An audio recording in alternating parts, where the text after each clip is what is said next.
Hello and welcome to the Top Order podcast for our daily Champions Trophy reviews. Today we're going to be covering India versus Pakistan. All right, Baldy. So very short opening there. We want to get straight into it because this was a big clash on paper going into this match. Really important for the group. Obviously for Pakistan, it was a must win, and any fixture in the ICC tournament versus Pakistan and India is a big one. Maybe it wasn't the fact that it was in Dubai. The crowd wasn't as big as we might have hoped, but I think the real story here is an incredibly good win for India. Sort of, they just ticked all the boxes in this game, contributions right up and down the board, and then an almost scripted finish to the game with King Kohli scoring his 100. Yeah, it's the greatest rivalry in cricket, isn't it? We talked it up yesterday on the pod in previewing this game, and it just goes to show India are such a professional outfit. This is just a checklist game from them. They ticked all the boxes they needed to on their checklist. We were hoping that Pakistan would get up emotionally for this game, and they did at points, but I don't think at any stage Pakistan were really ahead of the contest. And you have a look at the win probability on Cricinfo's scorecard on the webpage, and Pakistan were never ahead of the game at this fixture. Yeah, it's funny, isn't it? I mean, they win the toss, they bat first. India's unchanged. Imam comes in for Fakhar Zaman, and Shami runs in that first over. I thought, I texted you when he was bowling that over and said he might still be bowling this over by the time we record tomorrow morning. So he bowls five individual wides in that first over. Babar shows a few flashes in those early overs of the quality that he has.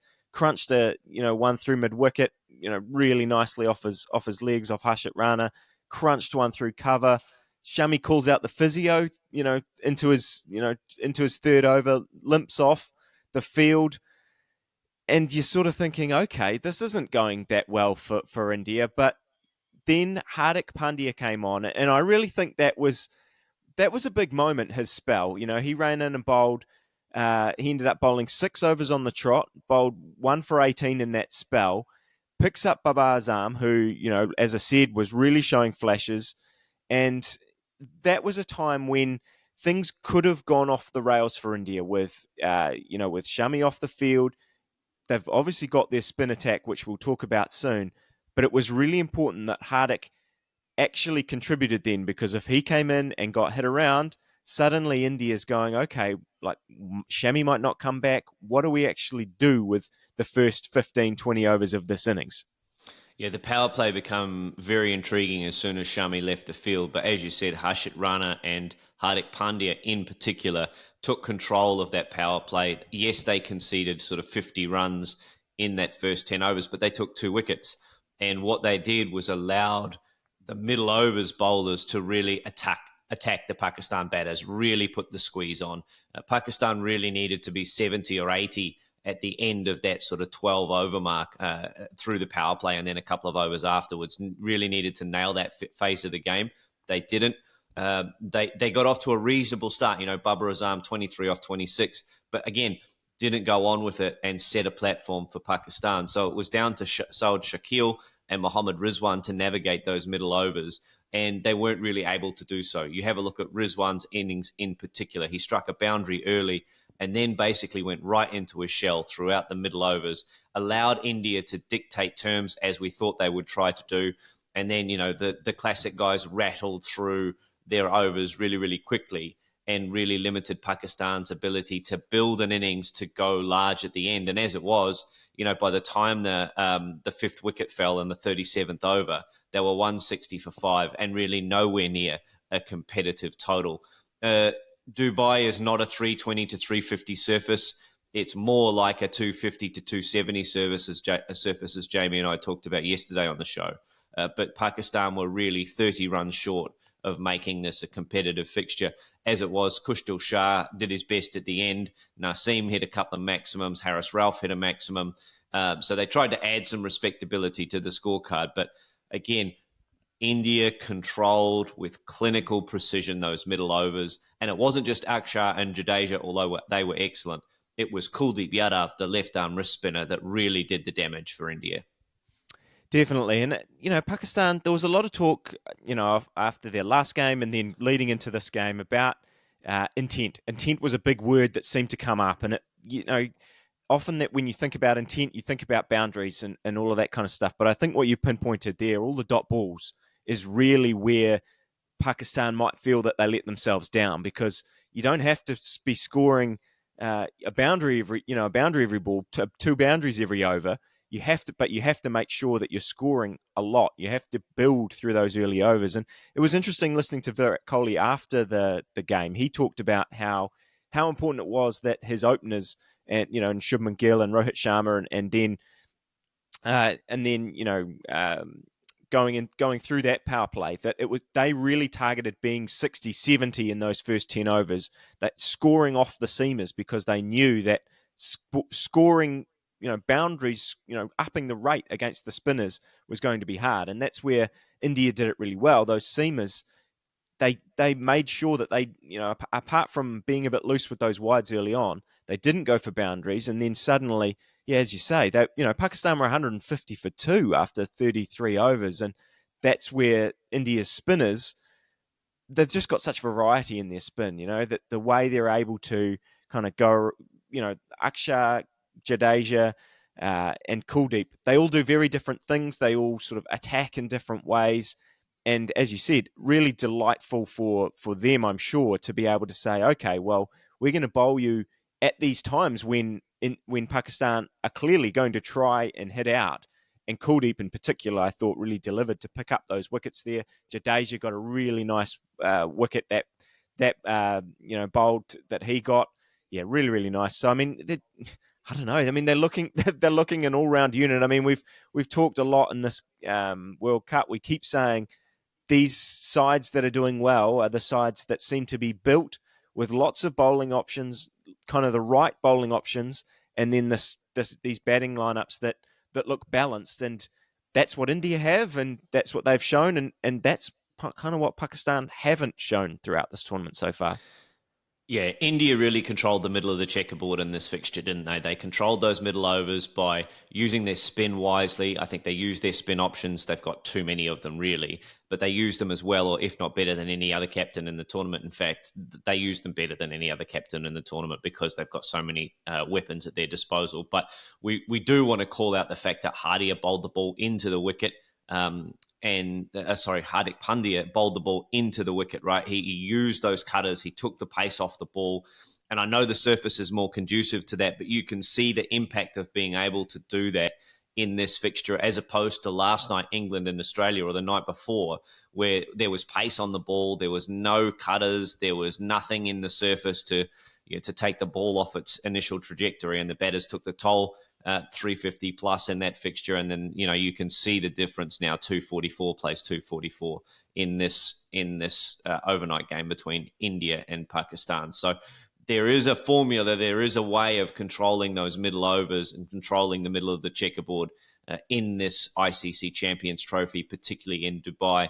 And I think India have fallen into almost the perfect set of conditions for them as far as being able to bowl and field far too much to their strengths. That is what it is. We're not going to litigate that here in this morning show, but I think what it shows us is how important that first power play is. India identified it as being critical to them to get to 60 or 70 to get some momentum and impetus into their game.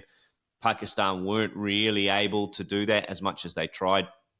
And I think what it means is that India can just squeeze those middle overs. And until we see a side take India off their length, off their plan, I think we're going to see India control with pretty clinical precision most of proceedings in the field in this Champions Trophy. Yeah, I mean, you said it was it's shaping up as a 250, 270 wicket. I do think that, the way India batted probably showed that you can make 300 on this pitch, in these conditions. I think that they, the way they went about them.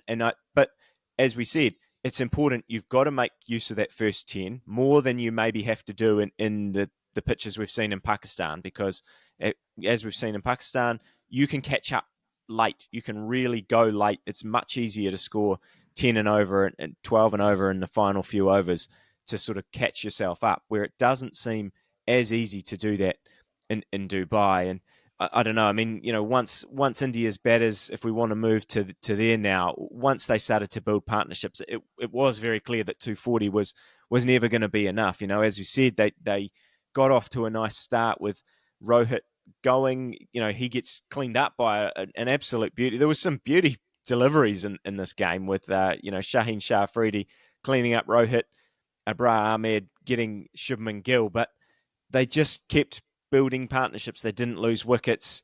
And, in particular, I think, we'll obviously get to Virat Kohli in a second, but I think that Shreyas Iyer is perhaps the unsung hero in this batting lineup.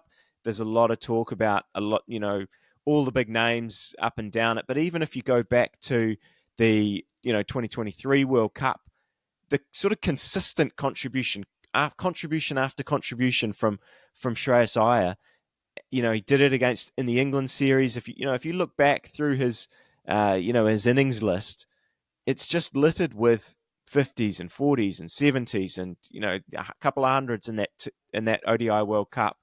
And he did it again today. He just built that partnership with Virat.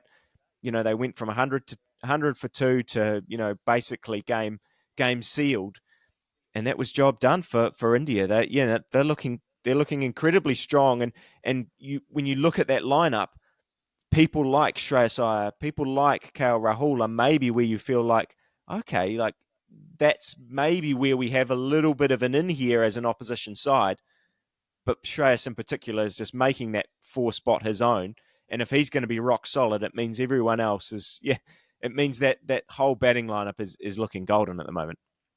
Yep, absolutely. 64 for 1 in the power play. India targeted Pakistan's bowlers early when there was pace on.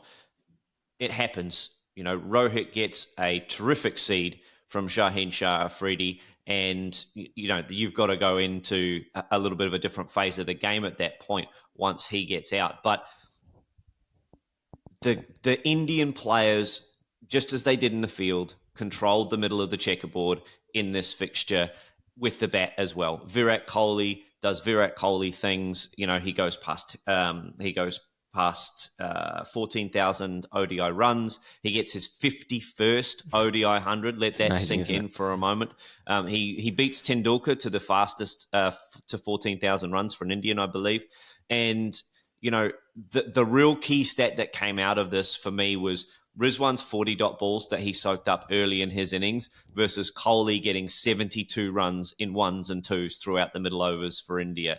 And what that allows us to do, just as the same as Joe Root and all the other players who've anchored innings for their different sides throughout this tournament, is that guys coming in around that can be more explosive. You see Shreyas Iyer hit 6 boundaries in his 67 balls. Kohli hit 7 boundaries in 111 balls, but he's always constantly working the strike around, making sure that the scoreboard is ticking over, and then the guys around him can then go for the big strokes, knowing that they've got a bit of freedom and they're not being tied down by, one off the first ball of the over and then 4 dots. All of a sudden the pressure starts to build and you have to hit a big shot.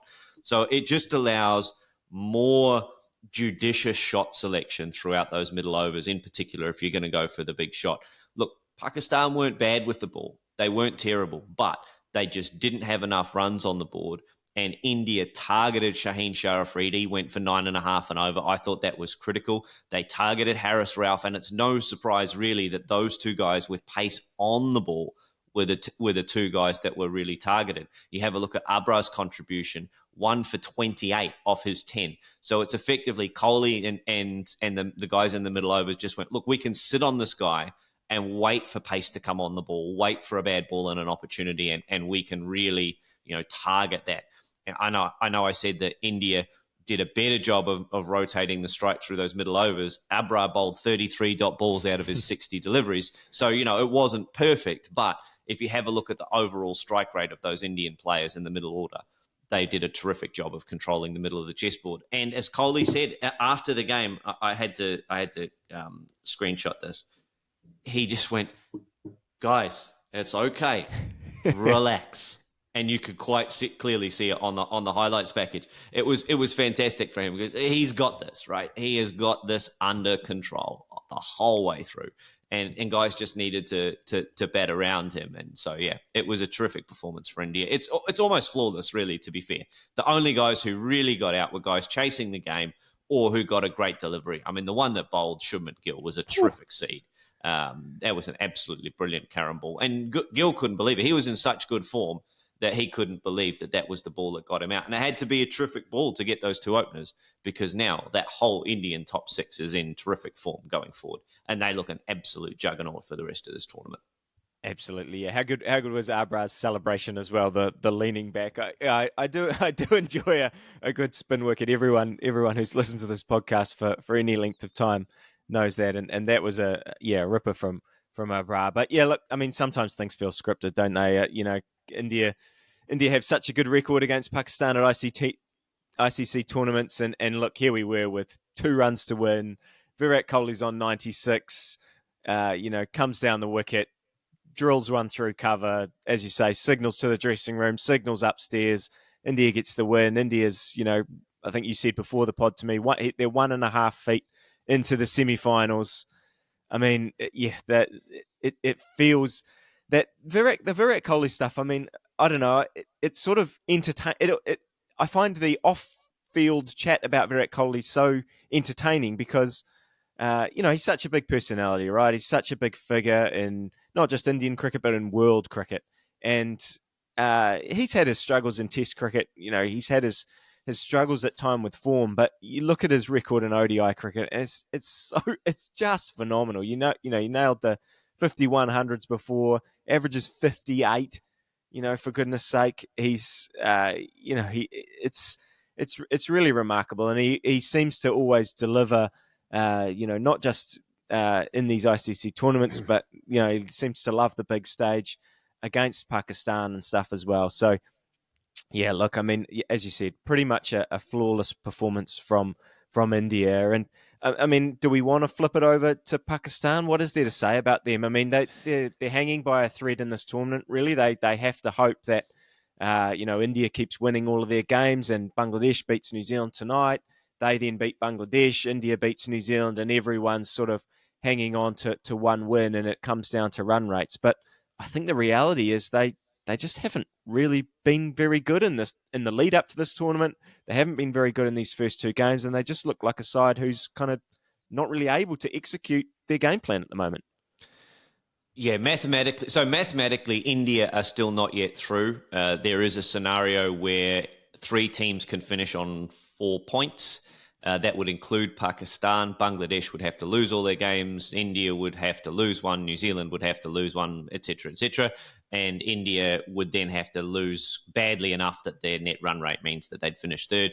Pakistan have the other problem. They have to hope that India wins all their games and then all the other sides finish on 2 points and their net run rate is good enough that they can sneak past both New Zealand and Bangladesh in that scenario. So neither side is through nor out. But in this case, I think, other than the mathematics, India are through to the semi-finals and Pakistan are pretty much out of this tournament, pending other results going their way, right? So we won't sort of jinx it and knock on wood. However, Pakistan have not yet leveraged the one thing that we thought would work in their favour, and that's the emotional support of having a home tournament. What I haven't seen from Pakistan in this tournament is them riding the emotional wave that only really Pakistan can get to, right? They get to an emotional state of support behind them and emotional kind of heightened sense of achievement that no other international side can really get to. And they can go on a run of form that no other side can really get to. We haven't seen that from Pakistan. We haven't seen the Pakistan that can be at the other end of that spectrum. When they're emotionally very, very low, they can be very, very difficult to watch. We haven't seen that from them at all. What we have seen is a couple of middling performances that lacked a little bit of intent. And if you think about Pakistan and the DNA of their cricket, lack of intent enters nowhere into that equation. So it's been a real surprise for Pakistan that they haven't shown at least some emotional intent, if not, translating that into the way that they play their cricket. So that's the one surprising thing for me, is that they haven't really fired a shot so much in this tournament. And although we'd like to see Bubba come off, we'd like to see Rizwan come off, we'd like to see all of those players that are so explosive explode on the world stage, we haven't seen that. We haven't really seen the intent from some of those players over the course of the first two games. And that's what's the disappointing thing for me, because they are, if not the most entertaining team to watch as a neutral player, they're pretty close when they're on form and when they're on song, particularly when they've got that pace attack, right? And one of the things that I think is hurting them at the moment is that they don't have as many quality spin options as some other international sides. They're not able to control the middle overs, and so therefore they're losing out on a big period of the game where they aren't as competitive as other teams, and then they're relying on the bookends of the game to dominate. And they weren't able to do that against India tonight. They suffered the consequences as a result. And, with bat and ball, India won the first 10 overs, won the middle overs, and then the back end didn't really matter, which is not how Pakistan need to play their cricket in order to be a winning force. Yeah, I mean, look, if I'm going to defend them, I would say, you talk about firepower, they miss Sam Ayub, they're missing, Fakhar Zaman. They, in terms of their emotional thing, they've gone and had to play in Dubai in this game. There are factors, but I just think, my point before, they just don't seem in good enough form. And Binksy made a point in the preview that I've kept thinking about since, is that Pakistan seam attack, particularly Shaheen Shah Afridi and Naseem Shah, we keep, at least in my head, I keep expecting they're going to have a big moment. There's so much talent in those two guys that they can do something, and it just isn't happening. I know Shaheen Shah Afridi has had some injury worries, and that's sort of changed. In the New Zealand game, they were talking a bit about how that's changed his action slightly and various things, and he's not quite the threatening bowler that he was. He would always pick up wickets in those first 10. He still does kind of get a wicket in the first 10 overs, but he's not ripping sides out anymore in the way that he used to. And you take the couple of the big firepowers out of that Pakistan side, and you look through it, and Saud Shakil, Imam ul Haq, it doesn't. You look at all their strike rates, and it's just not happening. So yeah, look, it's going to take something phenomenal, and I hope from a New Zealand point of view that we're not going to see it for them to sneak through. But because I don't know, moving on to that game, I guess I just hope New Zealand now gets the job done, and we do, after tomorrow's game, see two sides in Group A that are already qualified, and unfortunately for Pakistan, Bangladesh, hopefully that third game that they play in this round will be a meaningless one. We talked about India being a clinical professional unit and controlling the pace of the game. That's what New Zealand need to do against Bangladesh tonight. They really need to control those middle overs. They need to control the middle of the checkerboard. They need to make sure that, like happened in the first game, the batting order really gets maintained and is under control. You don't let Shanto get away. You don't let Mushfiqur Rahim get away batting at number 6. You don't let Mahidi Hassan Miraz get away from you. Okay, yes, Jacob Ali had a really good innings, but the game was under control really all the way through, and that's what New Zealand need to do with their bowling attack. We think that ball into the wicket and pace off the ball a little bit is the way forward. I think New Zealand are well positioned to be able to do that in terms of the skill that their bowlers have. We know that spin will be important. I mean, you and I can talk about spin for the next 25 minutes without pause or repetition, but those are the areas where New Zealand need to control the game. They've got the best middle order that they could possibly hope to have from a New Zealand perspective in terms of being able to control the pace of the middle order, with Kane, with Daryl Mitchell, and then you've got explosive guys around them that can up the ante and up the scoring rate. So the formula is there for New Zealand. I like the way that they've structured their cricket side for this tournament in particular, and the way that the surfaces are dictating how cricket is played and the format or the blueprint for success as we've seen it so far. The question I've got, Stu, is if Rachin is fit, do they make a change to the team that was so successful in game one, given how successful Will Young was in particular? I think they will. I think Rachin is in our first 11. He's sort of earned that with his performances over the past 18 months, and particularly you look back to that 2023 ODI World Cup and how damaging he can be in this format. But I think this is an incredibly hard decision for New Zealand, because you could say that. We were talking before the tournament, right?